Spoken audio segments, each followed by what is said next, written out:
금속을 사랑하는 수강생 여러분, 네, 반갑습니다. 성유경입니다. 지난 시간에 우리가 모서클에 대해서 문제들을 많이 풀어봤었는데요. 그래서 첫 번째 풀어봤던 문제가 바로 뭐였냐면은, 여기서 보실 수 있는 것처럼 수직응력만 존재하고 이제 전단응력이 없는 경우였죠. 그래서 수직응력이 존재하고 전단응력이 없기 때문에 우리가 시작할 때 바로 여기에서 이 세타는 0일 때 여기서부터 시작해가지고 2세타만큼 이렇게 올려서 문제를 풀어주는 형태가 되었었고요. 그 다음에 두 번째로 풀었던 문제는 바로 이렇게 시어 스트레스가 존재하고 있었죠. 존재하고 있었기 때문에 우리가 모서클을 이렇게 그렸다라고 했을 때 여기에서 이렇게 뭐 대충 이렇게 그림을 그려보면요, 너무 대충 그렸네요. 그래서 이제 x1, y1 그 다음에 이 시그마 이렇게 돼 있다고 했을 때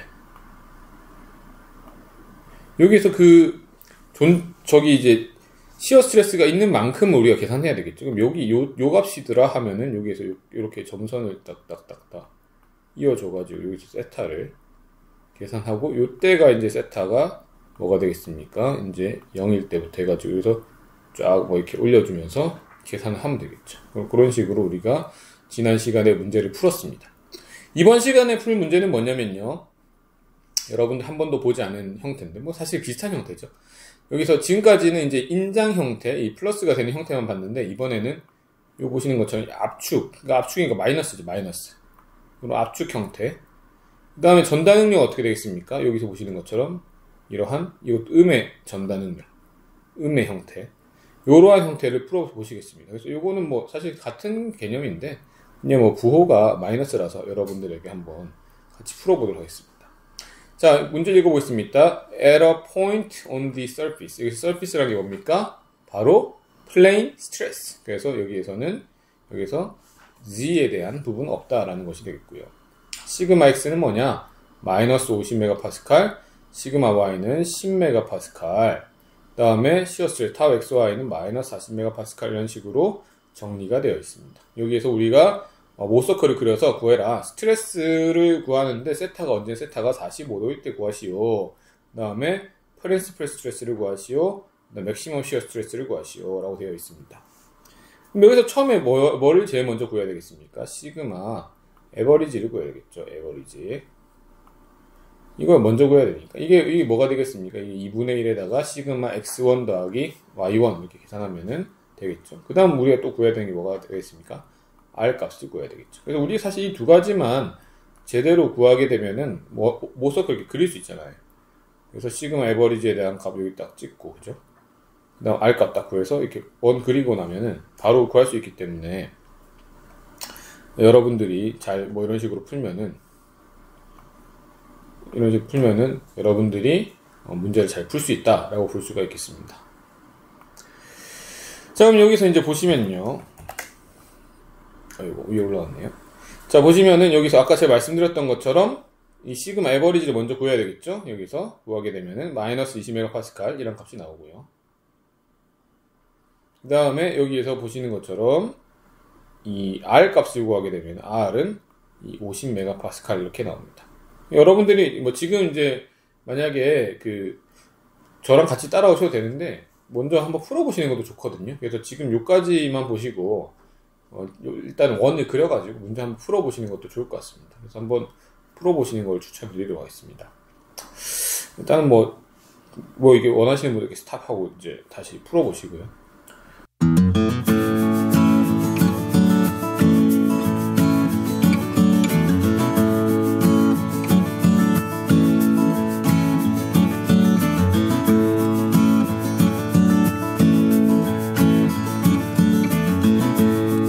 저는 계속 이제 진행하도록 하겠습니다. 그러면 이거를 가지고 모서클을 그려보도록 하겠습니다. 모서클을 그려보면요, 이와 같이 그릴 수가 있겠죠. 그래서 여기 중심이 뭐가 되겠습니까? 아까 우리가 구했던 시그마 에버리지 값이 되겠죠. 에버리지 값. 그 다음에 반지름 반지름 R 값이죠. R 값. 그래서 원을 쫙 우리가 예쁘게 그려주면 되겠습니다. 그 다음에 우리가 해야 되는 게 뭐죠? 바로 관심 가져야 되는 게 시어 스트레스죠. 시어 스트레스 마이너스 40MPa이라는 값을 가지게 되는데, 그러면 우리가 이거를 구할 때 어떤 식으로 해야 되느냐? 우리가 이제 요거가 밑에선 항상 여기 이렇게 들어가고 위에서 보면 여기 이렇게 돌아가잖아요, 그죠? 요 방향으로 반시계 방향 이렇게 돌아가야 된다는 거예요. 그러면 우리가 이 마이너스 40이기 때문에 어쨌든 위로 가야 되거든요. 위로 가야 되는데 이 제대로 위로 가는 방법, 여기서 가는 게 아니라 이렇게 결국 돌아가야 되기 때문에 이렇게 결국 돌아가야 되기 때문에 어디로 가면 되겠습니까? 여기서 마이너스로 갈 때는 여기서 시작합니다. 여기서 가면 되겠죠. 우리가 플러스일 때는 어디서 갔습니까? 여기서 뺐겠죠, 그죠? 근데 마이너스일 때는 여기서 백 가는 게 훨씬 더 유리하다라고 정리할 수가 있겠습니다. 그래서 이렇게 돌아가서 요 점이 바로 A점이 되겠습니다. A점이 세타가 0일 때가 되겠고요. 그럼 우리가 2세타가 뭐라 그랬습니까? 세타가 45도니까 2세타는 90도가 되겠죠? 90도 돌려줍니다.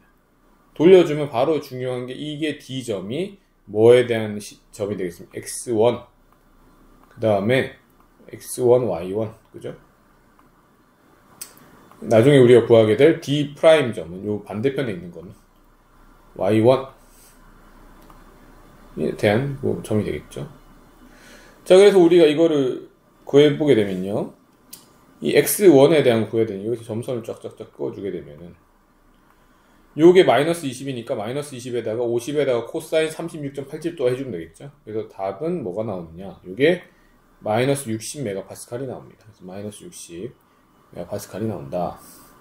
자, 그 다음에 여기에서 시어 스트레스는 요거 읽어주면 되겠죠. 여기서 쭉쭉쭉 해서.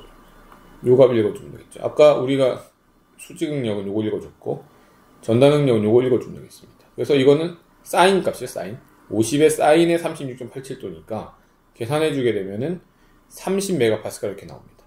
그래서 이제 X1, 시그마 X1, 그 다음 타워 X1, Y1에 대한 부분도 다 구했고요. 자, 그 다음 여기에서 이제 우리가 구해보겠습니다. Y1에서의 값을 구해보면은 요 값은 마이너스 20에다가 더해주겠죠? 요만큼 더해주면 되겠습니다. 50에다가 코사인 36.87 이만큼 딱 더해주게 되면 이게 바로 20메가파스칼이다. 뭐 이런 값이 나오게 되겠고요. 자, 그 다음 여기에서의 그 시어 스트레스, 여기서 요 값을 읽어주게 되면 요거는 이제 아까 우리가 30이라고 했죠. 이거 마이너스죠. 마이너스 30. 마이너스 30메가파스칼이 되겠습니다. 우리 검산할 수 있다고 그랬잖아요. 그래서 검산을 해보게 되면은 우리가 여기에서 X1, 그 다음에 Y1, 그래서 이랑 원래 시그마 X, 시그마 Y랑 같아야 되니까 이 두 값이 뭐랑 같아야 되느냐. 마이너스 60이랑 20이 뭐랑 같아야 되냐면은 마이너스 50에다가 10 더하는 거. 그래서 마이너스 50이랑 10 더하면 뭐가 되겠습니까? 마이너스 40이죠. 그 다음에 이 두 개 더하면 마이너스 40이니까 검산해보니까 맞더라. 그래서 여기까지는 정리를 할 수가 있겠습니다. 자, 그럼 다음으로 우리가 이제 이 그림을 이제 그려봐야겠죠. 그림을 그려보는 방법을 보시게 되면요. 일단은 우리가 여기서 주목해야 할 점은 여기서 45도를 움직였다라는 거. 그 다음에 여기에서 이 마이너스 60, 그 다음에 20이라는 값을 가진다는 거. 그 다음 시어 스트레스는 이 양의 방향이 된다라는 것이 되겠습니다. 그래서 이제 X는 마이너스 60이니까 마이너스 60, 먼저 세타를 먼저 알려드려 있죠. 세타가 우리가 45도를 돌렸기 때문에 45도 이렇게 돌아간 거. 그 다음에 마이너스 60, 그 다음 플러스 20, 이런 값들로 이제 정리가 되겠죠. 그 다음에 시어 스트레스는 양의 값이기 때문에 이렇게 해서 30메가파스칼이다. 로 정리하면 되겠습니다. 그 다음으로 우리가 풀어야 될 것은 이제 프린시플 스트레스와 그 다음에 맥시멈 시어 스트레스를 구해야 되겠죠. 프린시플 스트레스는 간단하게 요 값을 구하면 되겠습니다. 요 값을 좀 지워볼까요? 그래서 이거를 좀 지우고, 프린시플 스트레스는 요게 P1이 되겠죠. 그 다음에 P2는 요 값이 되겠습니다. 값은 뻔하죠. 값은 이제 여기에서 이 마이너스 20에다가 여기에다 50 하니까 30이라는 값이 되겠고, 여기서는 뭐하게 되겠습니까? 마이너스 70이라는 값이 되겠죠. 30이랑 마이너스 70이라는 값이 이제 이렇게 나오죠. 그래서 마이너스 70이니까 그리고 30이라는 값이 설정이 되는데, 중요한 건 이제 각도가 뭐가 되겠습니까? 각도가 요때 이 각도를 읽어야 되겠죠. 그래서 여기서 출발했기 때문에 요만큼 간다는 거잖아요. 53.13의 반, 절반 값이 되겠죠. 그래서 26.6도만큼이다 라고 이제 계산해 주면 되겠습니다. 마지막으로 맥시멈 시어 스트레스는 간단하죠. 맥시멈 시어 스트레스는 요 값 읽어주면 되겠습니다. 요 값 마이너스 50이랑 50이 되겠죠. 그래서 50이라는 값이 이제 되는데 여기서 보시는 것처럼 이 마이너스 50이랑 50이기 때문에 이러한 이 맥시멈 시어 스트레스 여기서 나와 있는 것과 같은 형태죠. 맥시멈 시어 스트레스가 걸려있게 되겠고 요때의 이제 스트레스 수직 응력 같은 경우에는 마이너스 20이죠. 마이너스 20. 둘 다 마이너스 20으로 이렇게 읽어주면 되겠습니다. 이렇게 정리하시면은 문제를 다 푸실 수 있겠습니다. 그래서 여기까지 여러분들이 이제 이 문제를 풀어 보셨고요. 그래서 다음 기출문제도 있는데 기출문제 같은 거 미리 연습해 보시면 좀 좋을 것 같아요. 그래서 뭐 이게 실제로 제가 그 문제 출제했던 내용이 되겠습니다. 그래서 이런 것들을 여러분들이 미리 한번 풀어보시고 숙제로 하는 게 좋을 것 같거든요. 그래서 이걸 과제로 한번 내드리도록 하겠습니다. 예제도 좀 풀어보시고 이것도 풀어보셔서 제출하시게 되면은 여러분들 이 부분에 대해서는 완전히 이해할 수 있지 않나 라고 생각합니다. 고생이 많으셨고요. 또 이제 다음 시간에 또 찾아뵙도록 하겠습니다. 예, 감사합니다.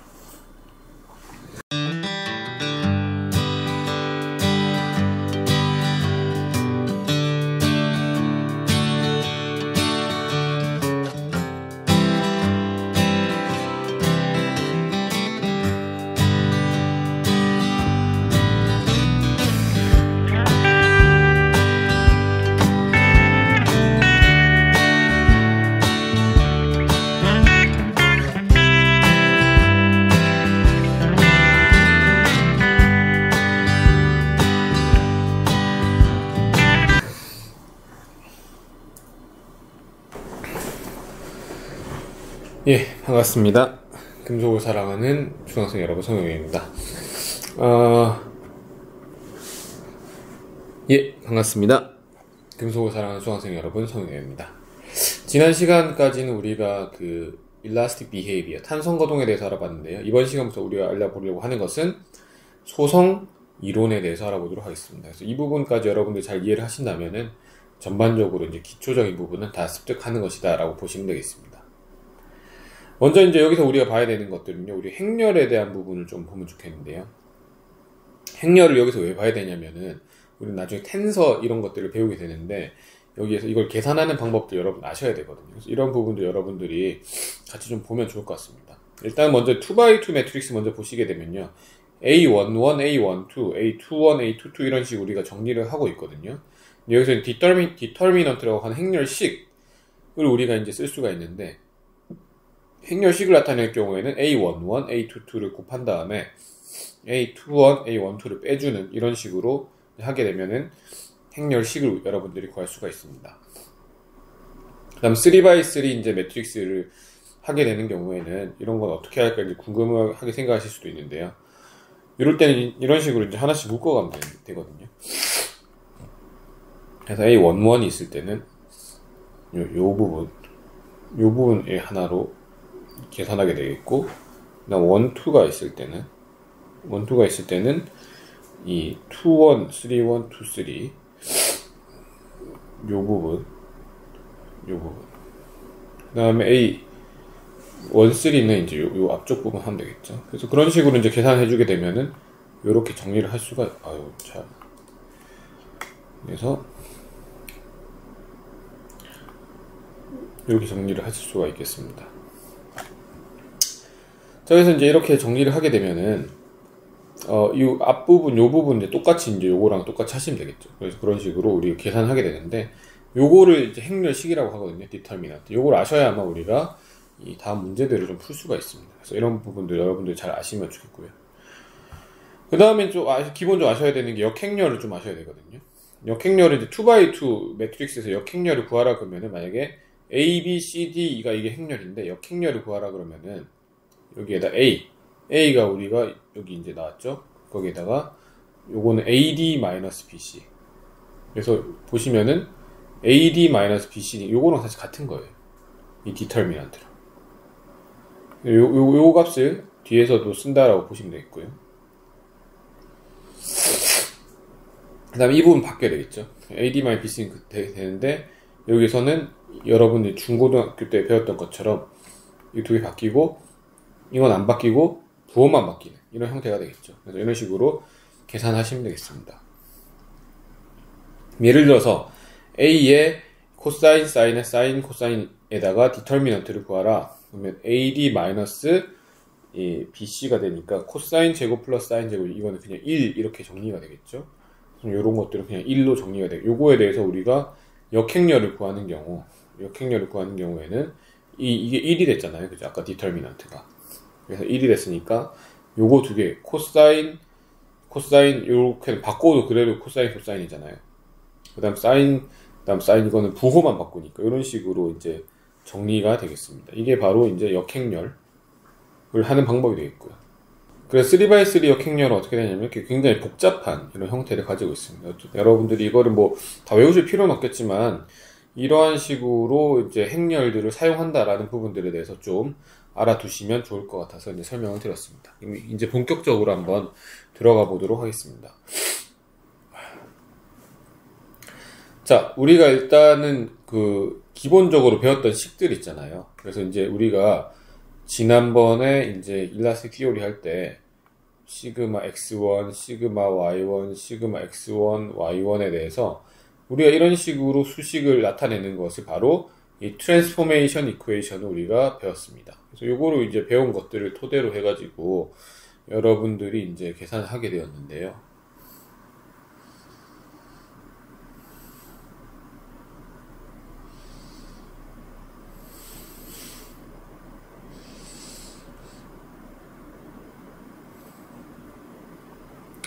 요걸 배운 걸 가지고 여러분들이 이제 계산을 하게 되었는데요.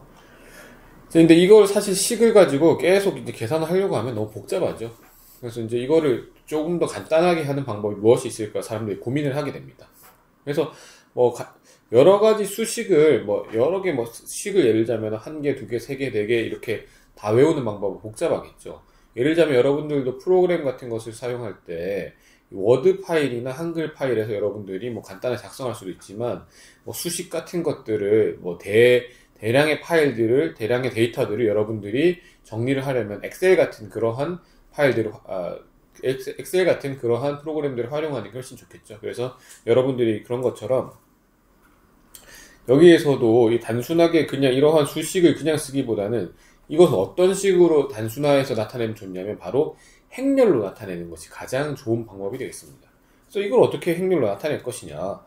이 트랜스포메이션 이퀘이션이기 때문에 여기서 공통적인 거 한번 찾아볼게요. 그래서 이제 시그마 x라는 게 여기에도 들어가고, 다음에 여기에도 들어가고, 다음에 여기에도 들어가죠. 그죠? 시그마 x. 그 다음에 시그마 y라는 것도 여기에 들어가고, 다음에 여기에도 들어가고, 다음에 여기도 들어가죠. 여기도. 그 다음에 타우 xy라는 거 어떻게 될까요? 요것도 여기 들어가고, 그 다음에 여기도 들어가고, 그 다음에 여기도 들어가고. 이렇게 공통적으로 들어가는 것들이 있기 때문에 우리가 이것을 나중에 이제 계산을 해주면 돼. 다 넣어준다는 개념이 되겠죠. 그럼 그 앞에 들어가야 되는 것들이 바로 여기에 예를 들자면 코사인 제곱, 사인 제곱, 사인, 투 사인 세타, 코사인 세타 이런 부분들 다 정리를 하면 되겠습니다. 그거를 하나의 행렬로 다 정리를 하면은 이 아래와 같이 이렇게 나오겠죠. 그래서 이게 하나의 행렬이 되겠습니다. 위에 있는 부분 다 정리가 있죠. 코사인 제곱, 사인 제곱, 그 다음 사인, 코사인, 투 사인 세타, 코사인 세타, 사인 제곱에 코사인 제곱에 다 정리가 되어 있습니다. 이걸 우리가 뭐라고 하면 되겠습니까? 트랜스포메이션 이퀘이션 T라고 우리가 정의를 하면 되겠죠. 그래서 T라고 우리가 정의를 내릴 수가 있겠습니다. 이게 트랜스포메이션 이퀘이션이기 때문에 우리가 이게 어떻게 되는 거냐. 그러면은 이 트랜스포메이션을 할 때 우리가 이 시그마 x와 시그마 y와 타우 xy라는 게 트랜스포메이션 되면은 뭘로 바뀌느냐. 바로 시그마 x1, 시그마 y1, 타우 x1, y1으로 바뀐다라는 거죠. 그래서 우리가 복잡하게 봤던 이 식이 어떻게 바뀌겠습니까? 아주 간단한 요 식으로 T라는 이 식으로 그냥 문자 하나가 되는 거죠. 사실상 이렇게 아주 간단하게 바뀔 수가 있습니다. 이런 부분들이 이 코디네이트 시스템의 이런 행렬의 가장 큰 장점이 되겠습니다. 그럼 이거를 우리가 만약에 반대로 쉽게는 우리가 이 시그마 x, 시그마 y, 타우 x, y를 이렇게 할 수가 있는데, 이거를 가지고 여러분들에게 그럼 반대로 해보세요 라고 질문을 던진다면, 그러면 엄청나게 복잡하겠죠. 이걸 어떻게 계산을 다 하겠습니까? 이게 너무 복잡하기 때문에 쉽지가 않습니다. 하지만 이것도 행렬을 쓰게 되면 이렇게 간단하게 역행렬을 통해 가지고 바로 정리를 할 수가 있겠죠. 이게 바로 이러한 행렬을 활용했을 때 가장 큰 장점이 되겠습니다. 그래서 이런 식으로 나타낼 수 있다. 그러면 트랜스포메이션 이퀘이션 여러분들이 세 가지를 외웠지만 세 개를 하나하나 다 따로 외울 필요 없이 이제는 요거 하나만 숙지하게 되면은 전부 다 끝난다라고 이야기를 할 수가 있겠습니다. 그래서 이런 식으로 우리가 정리를 할 수가 있겠습니다. 그 다음 넘어가 보면요. 이게 이제 중요한 건데요. 이 3차원에서의 스트레스 스테이트를 우리가 한번 정의를 해봐야 되겠 텐데, 지금까지 우리가 뭐 플레인 스트레스라고 가정해가지고 2차원에 대해서만 주로 했었는데, 지금 우리가 볼 거는 3차원에 대한 걸 해보도록 하겠습니다. 자, 3차원에서 하려면 일단은 축을 정해야겠죠. 그래서 이렇게 X축, Y축, G축으로 축을 정해놓고 각각의 점 J, K, L이라는 포인트를 찍어놓고 이렇게 삼각형을 잘 만들어 놓은 것들을 여러분들이 이렇게 삼각형을 만들어 놨죠. 삼각형을 만들어 놓은 것을 여러분들이 보실 수가 있습니다. 자, 이렇게 삼각형이 잘 만들어져 있고요. 이렇게. 자, 여기에서 한 점이 있는데, 여기에서의 스트레스를 이제 시그마라고 우리가 둘 수가 있겠죠. 스트레스를. 시그마라고 두면은, 여기에서 각각 작용하는 이 스트레스는 총 몇 가지가 있겠습니까? 총 9가지 정도가 있습니다. 어떻게 있느냐. 일단은 수직응력. 시그마 X, 시그마 Y, 시그마 G, 이거에 해당한 수직응력. 그 다음 각각의 전단응력 2개씩 있죠. 그래서 시그마 X의 전단능력, 이 타우 XY, 타우 XG, 그 다음에 시그마 Y의 전단능 타우 YX, 타우 YG, 그 다음 시그마 G의 전단능 타우 GY, 타우 GX, 이런 식으로 각각의 전단능력들이 존재합니다. 총 여기에서 우리가 알 수 있는 것은 힘의 스트레스 종류가 총 9가지 종류가 있다라는 것을 우리가 알 수가 있습니다. 그럼 여기에서 우리가 이제 간단하게, 아까 우리가 이제 이 알파, 베타, 감마라는 각도가 나올 거잖아요. 이 시그마에 대해서. 그러면 이거를 이제 쉽게 하기 위해서 이 코사인 알파라는 건 K, 그 다음에 코사인 베타는 L, 그 다음 코사인 감마는 M, 이런 식으로 해서 우리가 이제 계산 한번 해보도록 하겠습니다. 아까 우리가 봤었던 요식 있죠. 코사인 제곱 사인, 코사인 알파는 K, 그 다음에 코사인 베타는 L, 코사인 감마는 M 이렇게 되니까, 이러한 식들도 어떤 식으로 정리가 되냐면 이런 식으로 우리가 정리를 할 수가 있겠습니다. 자, 이런 식으로 코사인 이렇게 정리를 할 수가 있겠고요. 자, 그럼 우리가 관계를 한번 보도록 하겠습니다. 그럼 각각의 이제 만약에 이 시그마라는 값이 있을 때 얘는 혼자만 있는 게 아니거든요. 혼자만 있는 게 아니라 시그마 XX, 타우 YX, 그 다음에 타우 GX, 그러니까 여기서 이 세 가지가 동시에 작용하는 것이 되겠죠. 그럼 예를 들자면은, 여기서 스트레스를 하나를 놓았잖아요. 그러면 이거 좀 지워볼까요? 그러면은 여기에서 그림을 잘 그려서, 이렇게 이 세 가지 축이 있다라고 우리가 이야기를 했을 때,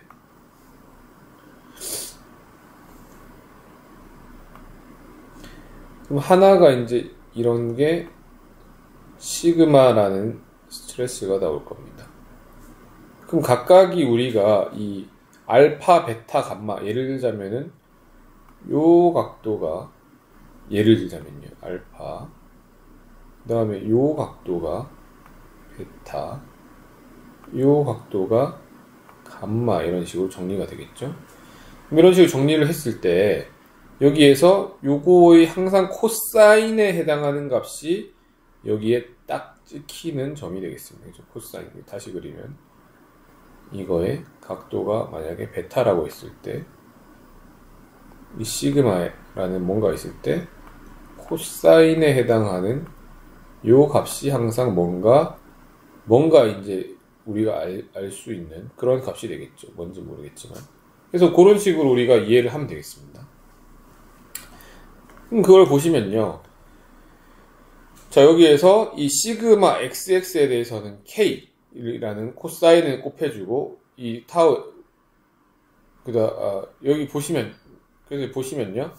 이 시그마 k라는 것, 이게 이제 이 코사인 알파라는 게 들어간 게 여기에서는 단순히 나오는 게 아니라 여기서도 xx의 코사인, 그 다음에 yx의 코사인, 그 다음에 gx의 코사인, 이런 식으로 정리가 되어야 되겠고요. 그 다음에 여기서 똑같죠. 코사인 값이 들어간 게 똑같이 이제 이거는 l에 대한 거니까 y에 대한 전부 다. 이건 m에 대한 거니까 감마니까 g에 대한 게 다. 이런 식으로 세 가지 식으로 정리가 되어야 되겠습니다. 그럼 요 정리된 식을 우리가 보게 되면요. 요 식을 이제 정리를 할 수 있겠죠. 정리를 하게 되면은 시그마에서 요거 넘어오는 거죠. k 빼고 k 묶어서 넘어오고, 그 다음 l에 대해서 넘어오고, 이렇게 넘어오면은 k l m k l m 그 다음 k l m 이 값이 모두 똑같이 되고, 요거를 또 우리가 아까 알다시피 이런 식의 행렬로 다시금 나타낼 수가 있습니다. 자, 근데 이 행렬 나타냈을 때, 자, 보시면은, 자, 우리가 이게 알파, 베타, 감마, 뭐 이런 식으로 우리가 뭐 정리를 했잖아요. 그죠? 이거 정리를 했는데, 그럼 코사인 제곱, 알파 제곱, 코사인 베타 제곱, 코사인 감마 제곱을 다 더하면 어떻게 되느냐? 이 각각의 이 각들을 다 제곱한 것들을 3차원에서 다 더하게 되면, 그러면은 바로 어떤 값이 나오겠습니까?